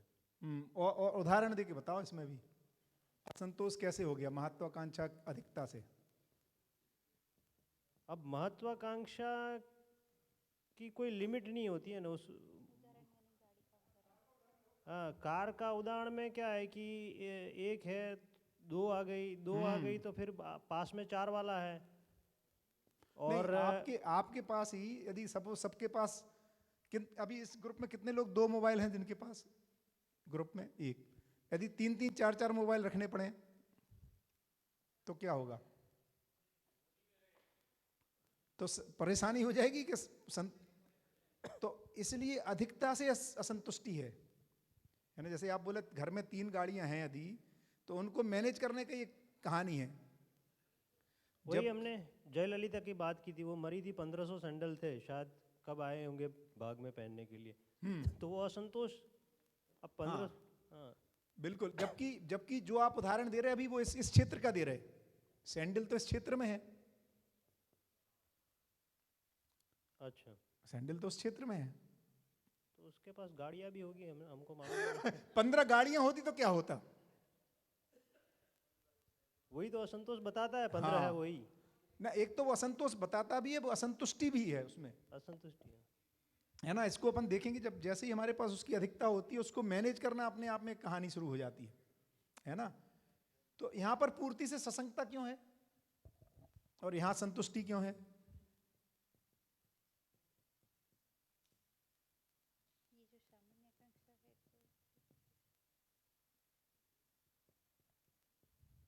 और यहां कौतूहल क्यों? यहां पे असंतोष नहीं है। हाँ, पूर्ति में क्या होता है, जैसे आपके पास घर में 6 सदस्य हैं और खाना उतने का ही अपन प्रोवाइड कर पाते हैं, तो इसमें अधिकता चाहिए क्योंकि कोई ना कोई गेस्ट आता है ना। तो इसमें अधिकता से ही संतोष है क्योंकि समाज गति के लिए कुछ चाहिए, है ना। इसलिए आहार आवास अलंकार में हमारे पास यदि नहीं होता है तो असंतोष है, उससे अधिक में जस्ट पूर्ति है तो वो ससंगता है, उससे अधिक चाहिए जिससे संतुष्टि हो। अधिक किस लिए? जो पिछली बार भी आया था, संग्रह में अधिकता किस लिए? सदुपयोग के लिए अधिकता है, जिससे समाज के लिए उपयोगी हो, मैं समाज गति माने संबंधों का निर्वाह कर सकूं, संपर्कों का निर्वाह कर सकूं, उसके लिए अधिकता से संतुष्टि है। इधर कौतूहल है। जैसे मुझे अच्छी तरह याद है, मेरे पापा एक बार बोले कि यार मुझे हवाई जहाज में बैठना है। ऐसा नहीं कि उनको असंतुष्टि है नहीं बैठ रहे हैं। मैंने कहा क्यों नहीं, वो समझना चाहता हूँ कैसा लगता है हवाई जहाज में, है ना। तो फिर मैंने उनकी भोपाल टू जबलपुर एक टिकट कराई मम्मी पापा की। तो क्या कह रहे हैं, इसमें कौतूहल है केवल, यार है क्या, है ना। ऐसा नहीं कि उनको कोई जिंदगी में कोई, जो बहुत सारे लोग जो नहीं बैठे हवाई जहाज में, उनको कोई तकलीफ हो, तो एक कौतूहल है, उसकी पूर्ति हो जाती तो संतुष्टि हो जाती। अधिकता होने में उसमें समस्या है ना। जैसे मैं बोल रहा था कि 2-2 3-3 मोबाइल हों, 3-3 4-4, मेरे पास एक समय 3 गाड़ियां हो गई घर में, है ना। तो अब उसका मेंटेनेंस, फिर इसको मैनेज करो क्योंकि चलनी है नहीं उतनी। यदि सदुपयोग हो रहा है तब तो कोई इशू ही नहीं है, फिर वो अधिकता नहीं है। बट यदि आपकी खड़ी हुई है तो उसका सफाई भी करना है, मेंटेनेंस भी कराना है, वो अपने आप में एक कहानी है। किसको? हाँ नहीं तो ओहो, अधिकता सदुपयोग के अर्थ में वहां पे अधिकता नहीं है, फिर तो अव्यय तो हमेशा प्रॉब्लम है। ये अधिकता का मतलब ये नहीं कि अनलिमिटेड। अधिकता किस लिए है इधर? सदुपयोग के अर्थ में। समृद्धि को इसलिए समृद्धि की परिभाषा है आवश्यकता से अधिक। और डिटेल में देखेंगे तो एक्चुअली समृद्धि जो है वो सामान्य आकांक्षाओं से होती है। समृद्धि महत्वाकांक्षा से लिंक्ड नहीं है। समृद्धि का बेसिक डिजाइन जो है वो सामान्य आकांक्षाओं की अधिक आवश्यकता से अधिक अधिकता का सदुपयोग हो सके, इस अर्थ में। अधिक किस अर्थ में? सदुपयोग के अर्थ में। 25 हो जाए 50 हो जाए तब तो वो समस्या ही बन जाएगा, फिर तो अव्यय हो जाएगा। तो अव्यय से तो उसमें आया था ना, यदि अपन को ध्यान हो, समृद्धि की परिभाषा थी जिसके सद्व्यय से संतुष्टि है, अव्यय से हिरास है ना। तो अव्यय में तो अव्यय की तो बात ही नहीं कर रहे। बढ़िया। तो मुझे काफी अच्छा लगा कि दोनों में जो डिफरेंस है ना, तो उसको मैंने कहा शेयर करें। हाँ नहीं, मैं बता रहा हूं इतना इतना डिटेलिंग में हुई है, माने जब दर्शन करो तो इतना इतना बारीकी में स्पष्टता है ना कि कैसे हमारे में जो असंतुष्टि हो रही है, और फिर हमें पता ही नहीं चलता कई बार मैं क्यों असंतुष्ट हूं। तो इन चीजों की अधिकता से असंतोष है। हाँ जी, हाँ हाँ, सशंकता ये है क्योंकि केवल पूर्ति हो रही है, उससे अधिक चाहिए, क्योंकि हाँ मतलब उसमें हमें गेस्ट वगैरह भी इंक्लूड करने हैं आहार आवास अलंकार में। तो जस्ट पूर्ति संतुष्ट, इसीलिए अपन जो समृद्धि की परिभाषा है वो ये नहीं कह रहा कि जस्ट आवश्यकता की पूर्ति समृद्धि है। हाँ,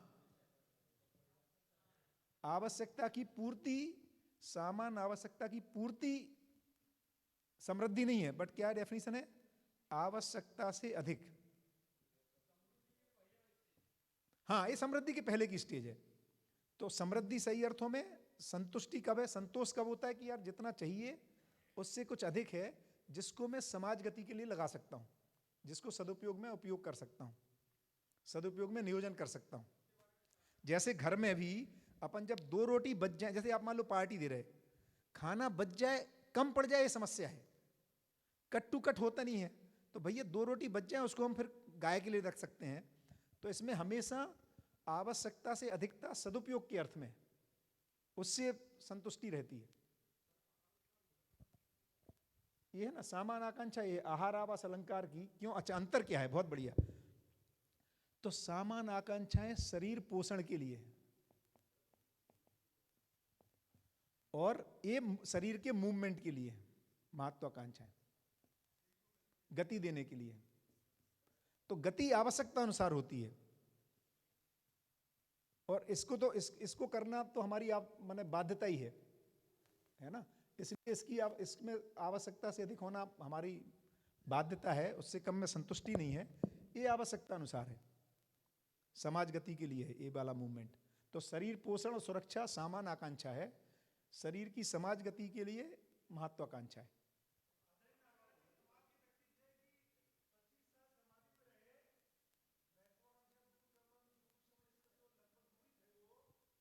उसके बाद भी वो समाज को देख के इतना बारीकी से मानसिकता पकड़ पाए कि उन्होंने कहाँ कौतूहल लिखना है, कहाँ संतुष्टि लिखना है, कहाँ शंका लिखना है, कहाँ पे अशंका लिखना। तो ये बेसिकली माने सहस्तित्व का दर्शन कर रहे हैं, तो उसमें स्पष्ट हो रहे हैं। आप कुछ कह रहे हैं? हाँ, स्पर्धा ईर्ष्या, वो भी बहुत गजब का डिफरेंशिएशन आया है। स्पर्धा, जबकि अभी देखो नॉर्मल बोलचाल में हमें लगता है स्पर्धा ठीक है ना। तो स्पर्धा भी ठीक, स्पर्धा आया, एक दूसरा ईर्ष्या आया, क्या आया दूसरा शब्द?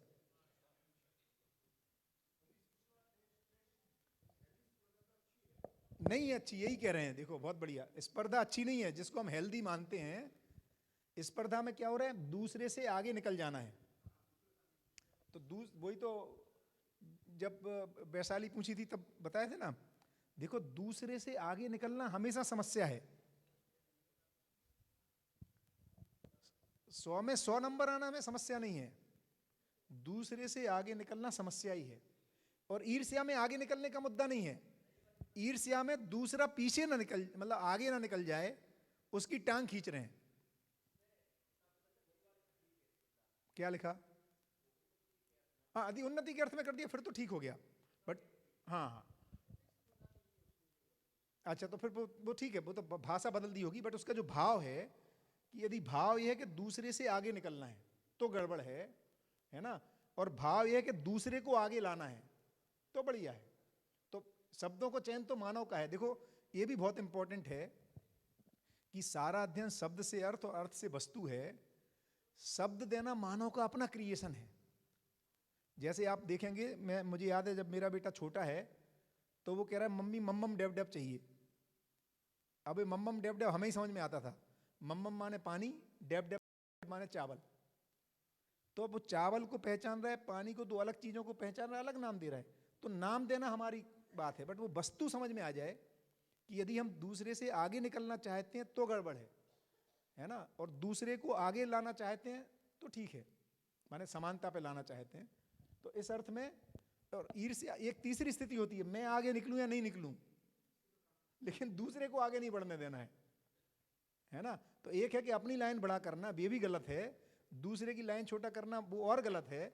मूल में स्वयं की स्थिति को आगे ले जाना है, वो ठीक है, और फिर उसमें दूसरों को सहयोग करना है। हाँ जी, हाँ। आकांक्षा का तो मिनिमम पॉइंट डिसाइड हो गया, महत्वाकांक्षा का मैक्सिमम पॉइंट डिसाइड हो गया। अब ये एक कहीं पढ़ा था कि सामान्य आकांक्षा सब में होती है और महत्वाकांक्षा समाज में कुछ लोगों के लिए होती है, ऐसा कुछ है क्या? नहीं, अरे भैया समान कुछ लोगों के लिए क्यों? कि हर आदमी अपने महत्व को पूरा करना चाहता है, हर आदमी दिव्य मानव पद तक जाएगा। आप हम रिस्ट्रिक्ट क्यों करेंगे भाई कि ये लोग नहीं जाएंगे वहां तक? हर मानव की जर्नी कहां तक होनी है? आचरण पूर्णता तक होनी भाई, हर आदमी की जर्नी होनी। इसमें ये देखो एक और चीज इंपॉर्टेंट है, ये जो पूरा दर्शन बाबा बोले कि देखो ज्ञान वो चीज है जो आदमी को विशेष से सामान्य बनाता है। सामान्यकरण है भैया ज्ञान, ज्ञान अभी विशेषता नहीं है ज्ञान, है ना। ये हर मानव के लिए सामान्य ज्ञान संपन्न होना मानव का, जब संविधान पढ़ेंगे तो बोलेंगे ज्ञान संपन्न होना मानव का मूल अधिकार है ना। और उसको प्रमाणित करना, उसमें सहमति देना, समर्थन देना, ये अधिकार है हमारा। जो हम बात कर रहे हैं ना कर्तव्य और अधिकारों की, है ना। या जो विकसित इकाई का अधिकार है अपने से कम को विकसित कर देने में, जो अपन ने पढ़ी थी ना अधिकार की, अपने मंतव्य के अनुसार सही की ओर गति देना, ये अधिकार है। पोषण करना अधिकार है, अभी हम शोषण करने को अधिकार मानते हैं, है ना। तो पोषण अधिकार है मानव का। तो इसलिए जब संविधान पढ़ेंगे तो बहुत मजेदार है कि मानव के अधिकार क्या है ना, कर्तव्य क्या है, दायित्व क्या है।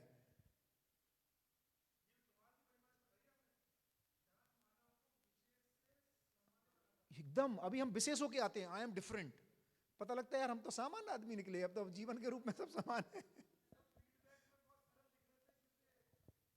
बिल्कुल भैया देखो ना, इतना जब आते हैं तो इतने अपने आप को ऐसा मतलब लगता है कि मेरे जैसा कोई है ही नहीं, है ना। धीरे धीरे पता लगता है यार हम सब सामान्य लोग हैं। तो ज्ञान का मतलब ही है जो आदमी को सामान्यीकरण कर दे, विशेष से सामान्य बनाने का काम है ज्ञान। और अभी हम लोग मानते थे ज्ञानी माने विशेष होता चला जा रहा है ना। जितना जितना ज्ञानी हो रहा है वो विशेष की तरफ जा रहा है। ध्यान दिलाया आपने कि महत्वाकांक्षा का मतलब, हाँ महत्व की आकांक्षा मतलब अभी तक भी माना जाता है। महत्वाकांक्षा मतलब एम्बिशन, मतलब दूसरों से ज्यादा आगे निकलना, मैं तो उन्हें क्या बोलते हैं। पर अभी जो सही परिभाषा आदरणीय नागराज जी की जो आपके मुंह से निकली, इसका मतलब है कि महत्व की आकांक्षा, अपने महत्व को जानकर के, महत्व को जानकर तृप्त होता है। और महत्व क्या है? दूसरों को जीने देना ही मेरा जीना है। देखो ये जो अपन पहले सुने थे, पता नहीं कितना स्पष्ट है। जिंदा जो है ना, जीने दो और जियो, या जियो और जीने दो। हाँ, क्योंकि दूसरों को जीने लायक बना दिया, यही मेरे जीने का प्रमाण है। इसलिए जीने दो और जियो, दूसरों को जीने में मदद करना ही मेरा जीना, मैं जी पाता हूं, इसका प्रमाण है। इसलिए जीने दो और जियो बनता है। जियो और जीने दो में लगता है कि जब मेरे पास मेरा मन पूरा भर जाएगा तो बचा खुचा होगा तो तुम जी लेना भाई, पहले मैं जी लेता हूं। हाँ, वो स्व केंद्रित है, एक सूत्रता नहीं बन रही उसमें।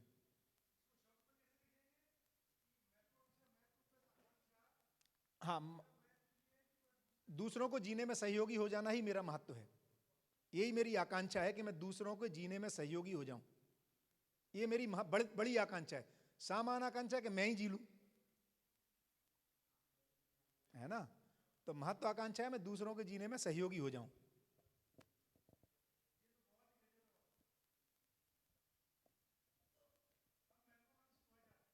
और क्या, अरे भैया सबसे बड़ी महत्व।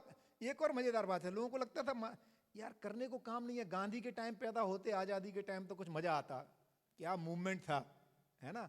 तो भैया अभी सही अर्थों में जीना शेष है। हाँ, तो सबसे बड़ी महत्वाकांक्षा ये है सुनील भाई, इस धरती पर अखंड समाज सार्वभौम व्यवस्था को स्थापित करना है। और ये मानव सहित हर मानव का लक्ष्य है, हमारी कोई विशेषता भी नहीं है, बट इसमें हम सहयोगी हो पाए, इसमें अपने अपने आप को तन मन धन को लगा पाए। जो एक और बात सोम भाई ने कही थी, पता नहीं ध्यान गया कि नहीं, मुझे बढ़िया लगी वो सुन के, कि देखो कुछ लोग हैं जिनके परिवार में कोई समस्या नहीं है, व्यक्तिगत कोई समस्या नहीं है, इसका मतलब व्यक्ति और परिवार का कोर्स पूरा हो चुका है, उनकी तृप्ति अब समाज में सहयोग से ही तृप्ति पूरी होगी। तो ऐसा नहीं कि ये अच्छा है, एक स्टेप पूरा हुआ, क्योंकि 4 स्टेप है ना, समाधान, समृद्धि, माने व्यक्ति के स्तर पे, परिवार के स्तर पे यदि तृप्ति है, तो कई लोग जब शिविर में बोलते हैं कि भैया मेरा तो सब कुछ ठीक चल रहा है, तो अपन का ये मतलब थोड़ी कि तुम्हारा गलत चल रहा है, बहुत बढ़िया। अब जो तुम्हारा ठीक चल रहा है, ऐसे परिवार को मल्टीप्लाई करो, ऐसे व्यक्तियों को मल्टीप्लाई करो, इसका प्रमाण दो कि ठीक चल रहा है। तो इतना ही काम है ना। तो दूसरों के उसमें सहयोगी हो जाएं तो अच्छी बात है कि हमारे परिवार और हमारे में कोई समस्या नहीं है, ये तो गुड न्यूज है। समस्या होना थोड़ी गुड न्यूज है, नहीं समस्या है तो बढ़िया न्यूज है। तो अब क्या करो, अपने जैसे परिवारों को मल्टीप्लाई करो। हाँ जी, एक भैया भी पूछ रहे थे भी, हाँ माइक।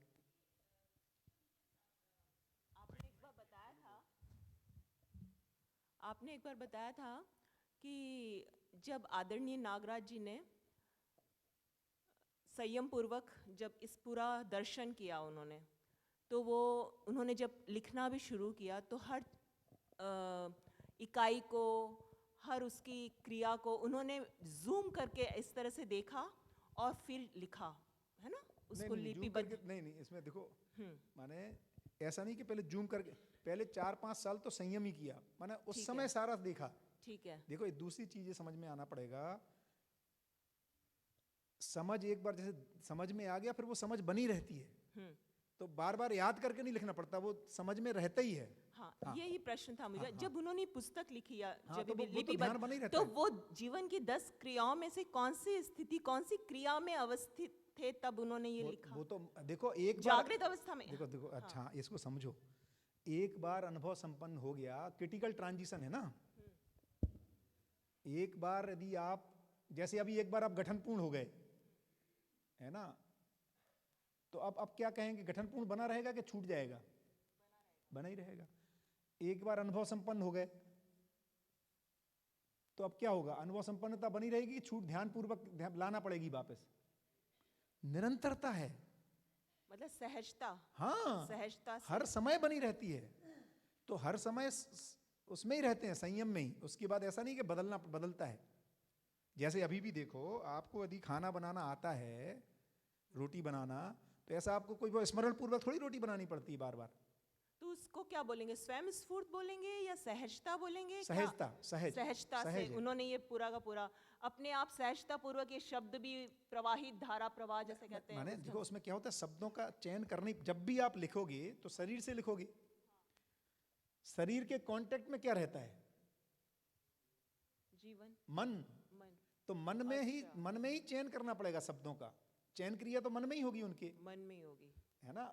अंतर सिर्फ हो रहा है कि अभी हमारे चयन शरीर मूलक हैं, उनके चयन अनुभव मूलक हैं। अनुभव मूलक, हाँ। तो बेसिकली क्या हो रहा है, जैसे अभी आपको मान लो अपने घर का वर्णन लिखना पड़े, तो आपको घर का पता ही ना क्या वर्णन लिखना है। तो ऐसे ही जो सच्चाइयाँ पता है उनको लिखने के लिए तो लिखना तो मन से ही होगा। उसका पहले विश्लेषण करना पड़ेगा, तुलन करना पड़ेगा। इस शब्द को लिखूं, कौन सा शब्द ज़्यादा सटीक है, क्योंकि परिभाषा दे रहे हैं ना अपन। तो शब्दों का तुलन भी होगा, उसका विश्लेषण होगा परिभाषा के रूप में, उसका चित्रण भी होगा जो सच्चाई लिख रहे हैं। तो सारी क्रियाएं हो रही हैं। अंतर सिर्फ इतना है कि वो आत्मा अनुभव मूलक हो रही हैं, इतना ही अंतर हो रहा है। कोई विशेषता कुछ नहीं है उसमें, है ना, सामान्य बात है। मतलब फिर वो अनुभव बना ही रहता है हर समय। बढ़िया, आप कुछ पूछ रहे थे अभिमान का, या हो गया वो? हाँ हाँ हाँ, और क्या, अभिमान मुक्त हो ही जाता है। बिल्कुल ठीक। अभिमान का मतलब ही आरोपित चित्रण, अयथार्थ चित्रण ही अभिमान है। बिल्कुल ठीक है, इसीलिए सरल हो जाता है। बिल्कुल ठीक है, इसीलिए सामान्य हो गया। उसको लगता है यार समष्टि में मैं भी एक छोटी इकाई हूँ, मतलब एक इकाई हूँ। हाँ, ब्रेक कर। सर, ये जो शब्दों का उपयोग हम किसी की नेगेटिव छवि के लिए करते हैं, जैसे लोकेशना, पुत्तेशना, वित्तेशना, महत्वाकांक्षा, और हम अपने परिचय में बसते हैं कि यार मैं तो एम्बिशियस नहीं हूँ, तो नागराज जी ने बड़ी खूबसूरती से उनका जागृति के सदुपयोग के लिए पुनः परिभाषित कर दिया उनको। अब मैं कह सकता हूं कि मैं महत्वाकांक्षी हूं। भैया आपसे बड़ा महत्वाकांक्षी, हम लोगों से बड़ा महत्वाकांक्षी कोई है ही नहीं। हम तो धरती पर व्यवस्था को देखना चाहते हैं, इससे बड़ी आकांक्षा क्या करोगे? इसलिए उन्होंने दूरगमन, दूर श्रमण और दूरदर्शन का उपयोग, महत्वाकांक्षी का मतलब है कि मुझे समाजगति के साधनों का उपयोग अपने महत्व को साबित कर, प्रमाणित करने के लिए, दूसरे को जागृत करने में मददगार होने के लिए करना है, उसी के लिए होना है। बिल्कुल। तो मैं मेरी गाड़ी का, टीवी का, मोबाइल का, इनका उपयोग उसमें करूँ तो फायदा है। इंटरनेट का उपयोग होगी, अपना होगी नहीं व्यवस्था।